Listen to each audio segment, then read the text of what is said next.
Bonjour tout le monde et bienvenue dans cette toute nouvelle revue de presse. On commence en Espagne avec As qui revient sur la présentation de Endrick au Real Madrid. Je veux être ici pour toujours, a annoncé le Brésilien. L'attaquant de 18 ans était en larmes devant les 45 000 supporters du Santiago Bernabéu qui ont scandé son nom.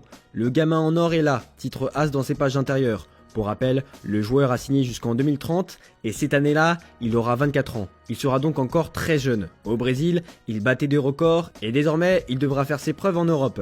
As annonce aussi que Dani Carvajal devrait prolonger son aventure madrilène jusqu'en 2026. Son contrat actuel expire en 2025. Dans l'autre club de Madrid, on s'apprête à accueillir Robin Lenormand. Le défenseur va devenir un joueur de l'Atlético de Madrid et ce samedi, les colchoneros sont annoncés sur leur site officiel avoir trouvé un accord avec la Real Sociedad pour l'arrivée du défenseur central.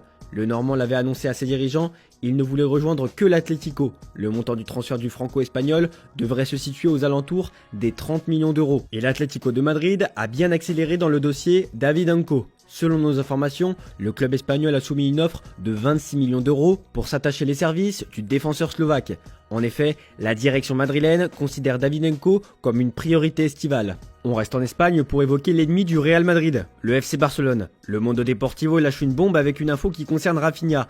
65 millions d'euros pour Rafinha, peut-on lire. Alors que Barcelone fait tout pour acheter Nico Williams et Dani Olmo, aucun des autres attaquants de l'équipe ne souhaite partir. L'un d'entre eux, Rafinha, est très apprécié par le Barça et le Brésilien ne souhaite pas partir du club. Mais selon le Mundo Deportivo, une offre très puissante est arrivée dans les bureaux du club. Cette offre, en provenance d'Arabie Saoudite, est de 65 millions d'euros. Et selon le Mirror, Arsenal serait de son côté prêt à offrir 50 millions d'euros pour le joueur. Difficile de vendre des joueurs au sein du club, une autre alternative a aussi été imaginée, vendre Gundogan. L'international allemand remplit toutes les conditions pour être l'un des départs envisagés par le Barça, explique le média Sport.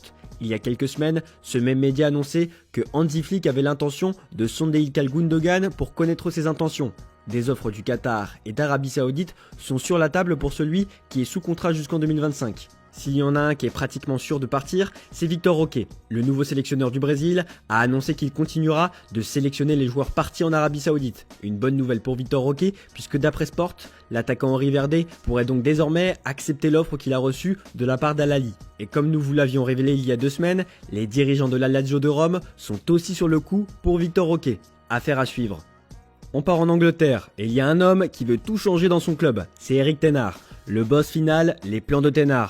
Voilà ce que titre le Daily Star ce matin. Le néerlandais a réorganisé son personnel en coulisses avec notamment 4 nouveaux entraîneurs dans le but de s'assurer qu'il n'y ait pas les mêmes erreurs que la saison passée. Après sa triste 8e place l'an passé, le staff mancunien est déterminé à changer les choses pour cette nouvelle saison.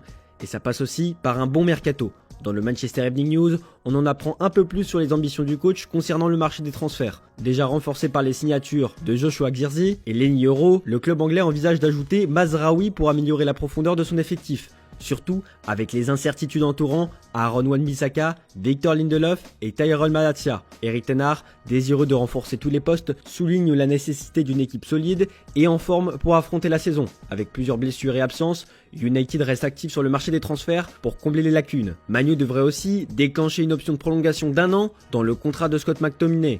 Avec moins de 12 mois restants sur son contrat actuel, l'international écossais attire beaucoup d'attention, notamment celle de Fulham, qui veut le joueur pour remplacer Joao Palhinha. Le club a déjà fait une offre de 17 millions de livres sterling, déjà rejetée par les Mancuniens. On part en France avec les Bleus, qui ont enchaîné une 2e victoire lors des Jeux Olympiques.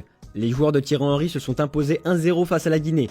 Un match remporté dans la douleur et une victoire obtenue grâce à un but dans les 15 dernières minutes du temps réglementaire. La France est première de son groupe avec 6 points. Les Bleus ont rendez-vous avec la Nouvelle-Zélande ce mardi et ont de grandes chances de se qualifier pour les quarts de finale. La défense a encore montré des difficultés comme sur le premier match, mais Guillaume Rest a encore répondu présent sur sa ligne. Si Thierry Henry s'est dit satisfait, il a quand même regretté un manque de lucidité dans le dernier geste qui pourrait coûter cher face à des adversaires plus coriaces. Côté mercato désormais, selon nos informations, le joueur de l'OL, Jacob Ryan, est sur le point de retourner en première ligue. Le club rhodanien vient de tomber d'accord avec Everton pour son transfert, moyennant 18 millions d'euros. Le transfert devrait être bouclé ce week-end et le défenseur d'1m97 passera sa visite médicale en début de saison prochaine. Malgré son statut de cadre au RC Lens, Kevin Danso dispose d'un bon de sortie sur ce mercato estival. Selon nos informations, le défenseur autrichien intéresse du beau monde en Italie, dont l'Atalanta Bergame et Naples, ainsi qu'en Angleterre. En quête d'un renfort défensif, l'Atalanta Bergame a identifié le joueur comme la recrue idéale et a d'ores et déjà entamé les discussions avec son entourage. En Allemagne, c'est Mats Hummels qui fait parler. Le défenseur allemand est pisté par Bologne dans le but de remplacer Riccardo Calafiori en partance pour Arsenal. Le champion du monde 2014 a reçu une offre, mais selon le directeur général Claudio Fenucci, il aurait encore demandé un peu de temps pour réfléchir. Les responsables de Bologne se seraient déjà occupés des vols et d'un rendez-vous pour le contrôle médical. Nous lui avons expliqué le projet et espérons qu'il acceptera l'offre, a expliqué Fenucci. Le milieu de terrain Salih Özcan a pu briller lors du championnat d'Europe sous le maillot de l'équipe nationale turque. Après le Stade Rennais, l'Olympique Lyonnais serait également intéressé. Une information que nous vous avons révélée il y a quelques jours sur notre site. Özcan sait qu'il a peu de chances d'obtenir une place régulière à Dortmund. Pour un chiffre d'environ 10 millions d'euros, Özcan est autorisé à partir. On termine cette revue de presse en Italie. Artem Dovbyk est très proche de rejoindre la Roma, comme l'annonce le Corriere dello Sport. Avec une offre d'environ 32 millions d'euros, le club est proche de la clause libératoire de 40 millions d'euros fixée par Gérone. Un accord qui semblait impossible il y a une semaine est désormais en bonne voie. Dovbyk a choisi la Roma. Un contrat de 4 ans à 3,5 millions d'euros par saison est convenu. La Roma surpasse l'Atlético de Madrid dans ce dossier. Son arrivée pourrait pousser Tammy Abraham vers la sortie, la Roma demandant 25 millions d'euros pour son transfert. Du côté de Naples, la négociation pour Gianluca Gaetano à Cagliari est en cours. Et Naples vise également Bill Gilmour de Brighton avec une offre de 10 millions d'euros. La proposition initiale a été rejetée et une nouvelle offre est attendue. Gilmour, sous contrat jusqu'en 2026, pourrait bientôt rejoindre Naples. La vente de Gaetano, évaluée à 12 millions d'euros, devrait trouver un compromis avec Cagliari. Parallèlement, Naples s'intéresse à David Neres de Benfica pour renforcer son attaque et prévoit de finaliser la vente d'Ostigard à Rennes cette semaine. Enfin, selon la Gazzetta dello Sport, l'Inter a trouvé un accord avec Denzel Dumfries pour prolonger son contrat à 4 millions d'euros par saison jusqu'en 2028. Dumfries devrait signer son nouveau contrat début août. Voilà, c'est tout pour aujourd'hui. Bonne journée à tous, merci pour votre fidélité. On se retrouve demain pour de nouvelles vidéos sur Foot Mercato.